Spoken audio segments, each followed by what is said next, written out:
My entire life, I've done what everyone told me I should do. From kindergarten to my senior year of college, I had a high GPA. I volunteered, I played sports, I was in groups, extracurricular activities, student council. I did all that stuff. I was checking off the boxes in order to become a successful American. And so by the time I graduated in 2008, even though we were in the heart of a recession, I fully anticipated that I would be able to land a $40,000 gig without very much effort.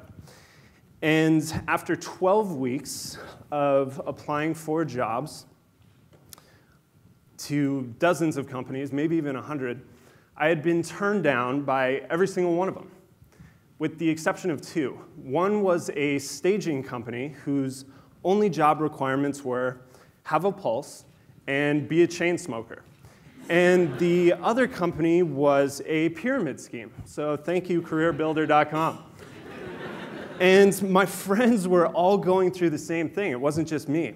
And I remember coming across a buddy of mine, and they were so excited because everyone had been saying, you got to take what you can get in this market. And they had just landed a sales rep position at Verizon Wireless.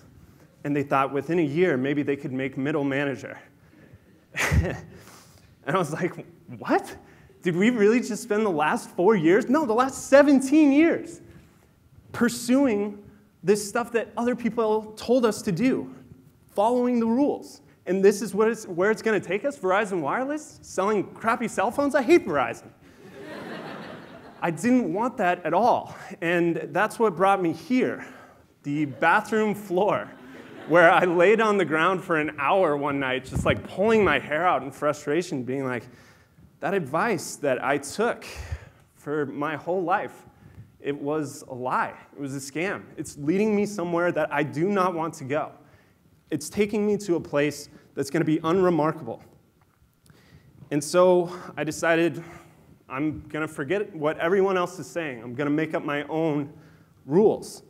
And I asked myself, what is the worst that could happen? I'm in my early 20s. I have nothing to lose. Am I going to keep getting turned down by companies I don't want to work for? Am I going to keep not getting paid? I have nothing to lose. So I'm just going to work on stuff that is interesting to me that I want to pursue. And within 8 months of doing this new strategy, I had turned a complete 180. I had done all this stuff that I really cared about and was really passionate about. I'd worked with all these best-selling authors. I got to help market a Hollywood movie. I'd worked with successful entrepreneurs. And the coolest part is like, I didn't have to send out my resume anymore. Like, really good companies were coming to me and offering me jobs, and I was turning them away. And I was doing stuff that I really loved. And it's not because I'm special. It's not because I'm smarter. Believe me, Carnegie Mellon, I am not smarter. And I am not unique. I wasn't handed any of this stuff. Anybody could have done what I did. The only thing that separates me from everybody else is that I adapted and took a different strategy. And that's what I want to teach you guys today. I want to teach you how to become recession-proof graduates. And what does it mean to be recession-proof? The first thing it means is that the economy does not dictate what kind of work you can have. Doesn't matter whether we're in a boom, a bust, depression, recession, whatever. You can still work on stuff that you really care about and stuff that makes you happy. You're not going to do soul-sucking work in your mid-20s. Please do not work at Verizon. You're going to work on projects that you actually care about and with people who are smarter than you. So you're going to continue to grow and learn. And most of all, you're going to control the lifestyle that you ultimately want. Because what I see over and over is people who get out of college, and the first halfway decent offer that they get with a good paycheck, they take. And they think to themselves, you know, I'll do this for 6 months, maybe a year, and then I'm going to leave and go pursue something I actually care about.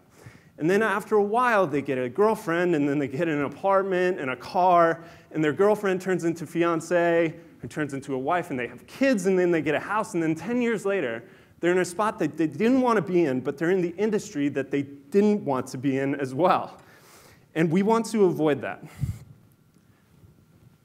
Don't expect anyone to understand the stuff that I'm going to talk to you about today. It took my parents like 1.5 years before they were like, okay, maybe he's onto something. Because the advice that I kept giving, they're going to keep giving you the advice that they were given, because it's going to justify all their past decisions. The stuff that my friends were telling me were, dude, you got to keep shotgun blasting your resume out to these websites, man. CareerBuilderMonster.com, that's where it's at. No, it's not. These sites are terrible. These sites are like city bars. They're where mediocrity thrives, because there's only going to be 2 hot offers in the bar, and the rest are going to be wildly mediocre. You don't want to have anything to do with them. And for some reason, douchebags wearing Ed Hardy shirts snatch up all the hotties. I don't know why they thrive in this environment. They do. I don't have those answers. But I can offer you an alternative in terms of rapidly advancing your career and working on stuff that you actually care about. There is one way, and it's my way, that stands above the rest. And that is free work. And some of you might be sitting there thinking, oh, I know what free work is. It's an internship. That's nothing new, guy. You're not even that good of a public speaker. Well, chill out. Let me get through my speech. Jeez. An internship is actually very different from free work. An internship, you're applying for like it's a regular job. You're sending in your resume, you're doing an interview, and you're competing with other applicants. And then if you get that internship, you're going to be given menial work from 9 to 5 because they don't trust you, so they're not going to give you much responsibility. Now, this is generally speaking, so settle down. But you're going to be likely filling out spreadsheets and retrieving coffee and all this stuff that you don't want to do. And at the end, there are no guarantees. You might do this for 3 to 6 months, and the door's going to close. They'll tell you to hit the bricks. Happened to me. With free work, it's different.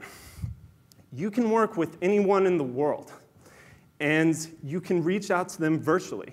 So you can work at any time, you can work your own hours, and there are no dead ends. If you do this correctly, if you work for a bunch of people, then something will pan out, and more opportunities will open up for you than you ever thought possible.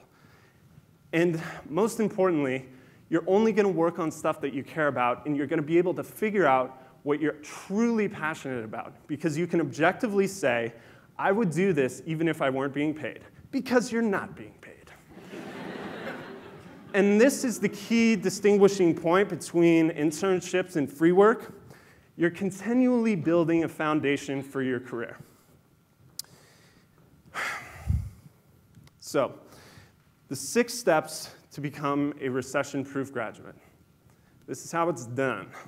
Step 0, this should not be a step.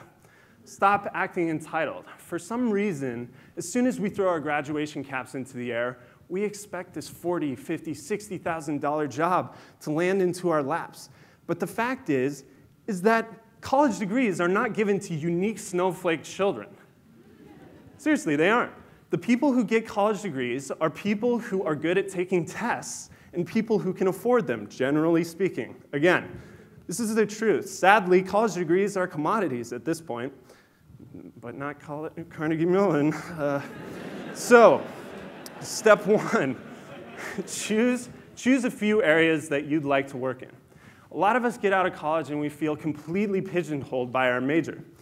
And it's like, oh man, I just spent 4 years studying something that I'm not like that crazy about, and I have to get a career in this industry. I have all these other interests. I like music and art and all this other stuff. Well, you can still do all that stuff. So choose all the things that you're still interested in because you're in your early 20s. And again, you have nothing to lose.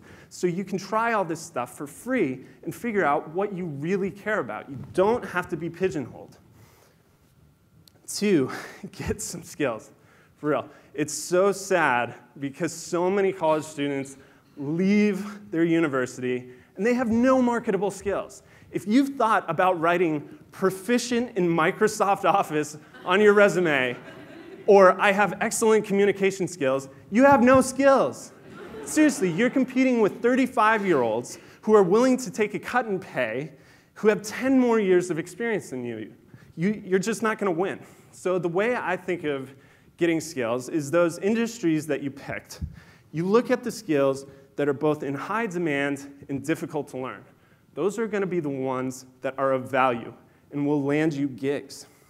Seriously, if you want to be making $100,000 right out the gate from college, go learn how to put out oil fires in the Middle East. Is it in high demand? Yeah. Is it difficult to learn? Yeah. Is it scary as shit? Absolutely. But more realistic, if you're an iPhone developer or an iPad developer or whatever, the demand for that is so huge that even if you're not that good at Cocoa, which is a kind of difficult language to learn, you can command 5 figures a project for doing that, and you'll be able to market yourself super easily. So have skills that are in high demand and are difficult enough to learn. 3, build your online presence. I'm not going to get into the process of this because we got into it earlier, and ultimately what it boils down to is blog, blog, blog, dorky stuff, whatever. But the reality is that resumes are pretty antiquated. The truth is you're going to be Googled. That's more important than your resume.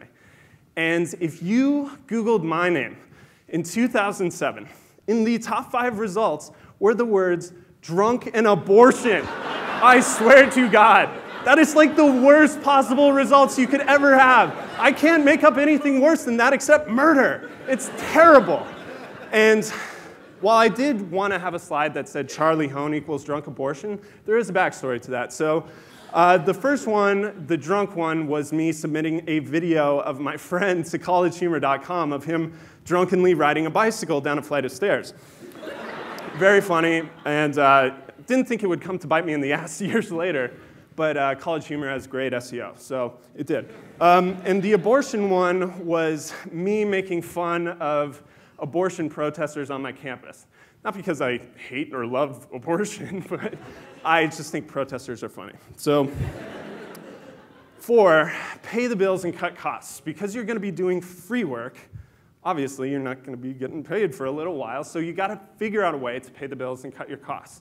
So do something on the side. Doesn't really matter what it is, but you got to make a side income to allow you to do stuff that you really care about for a while, because eventually that stuff will transition into paid work if you do it well enough. Whoops. Step 5, contact those targets and prove your worth. So you remember, you pick the areas that you want to work in, and now you pick your contacts or your targets, the people who are really high up. Because you're an unproven college graduate with no experience in anything notable, for most of you, sad to say, and you're offering to do free work, they're going to have super low expectations. And because you're doing free work, you're removing these barriers of, do I have to pay this guy? And because you're reaching out virtually, they don't have to pay attention to you, so they don't have to spend time monitoring you. So you're removing these barriers, and you can reach people who are further out of your reach than you think. Like, if you had approached them for paid work, for a paid gig right away, they would have said no. So the way I always reach out to these people who are seemingly unreachable, but they're very, very approachable, is I send them an email. I give them a courteous introduction, and I delicately allude to the research I've done on them, and I say I'm a fan of their work. And then I offer 3 examples of free work that are going to have a positive impact on their business. And I tie them back into skills of mine. So I can edit video, I'm good at online marketing, and I'm a good writer. So I'll be like, you could improve this, this, and this. The way you're going to improve it is by hiring me. I'll do it for free. And you don't have to worry about me. If you don't like my work, you can scrap it. And then I'll just sign off with, I'll do this stuff for 2 weeks, and if you dig my work, then let's talk about doing something more formal and possibly a paid gig in the future. Can you talk this week? Pretty easy. It works very, very well. Finally, you transition to paid work. And if you've done your job, if you do a really good job doing the free work, then they're going to have more to lose by not paying you than you'll have to lose. So they're going to want to keep you around, and they'll eventually pay you. That's the way it works. And now there's some bad news. America is in a tough time, and it's going to get tougher. I mean, honestly, we have to pay for our sins at some point. We can't keep this up. I mean, let's get real. And the economy is going to get worse, and jobs are going to be cut, jobs are going to be eliminated, jobs are going to be outsourced. It is a tough market for us. But there's good news. And the good news is, as long as there are problems that need to be solved, there will always be work. And I'm here today to ask you guys to try free work, because I want you to chase after the things that interest you and make you happy. You need to stop acting like you have a set path in life. You don't. No one does. You shouldn't be trying to check off the boxes of life in order to become a successful American. Those boxes are not real, and they were created by other people, not you.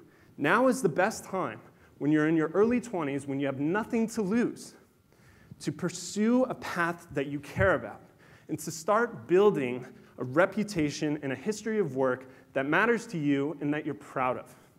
And so, when I ask you to try this free work concept, I want you to ask yourself the same question I asked myself on the bathroom floor 3 years ago. What is the worst that could happen? Thank you.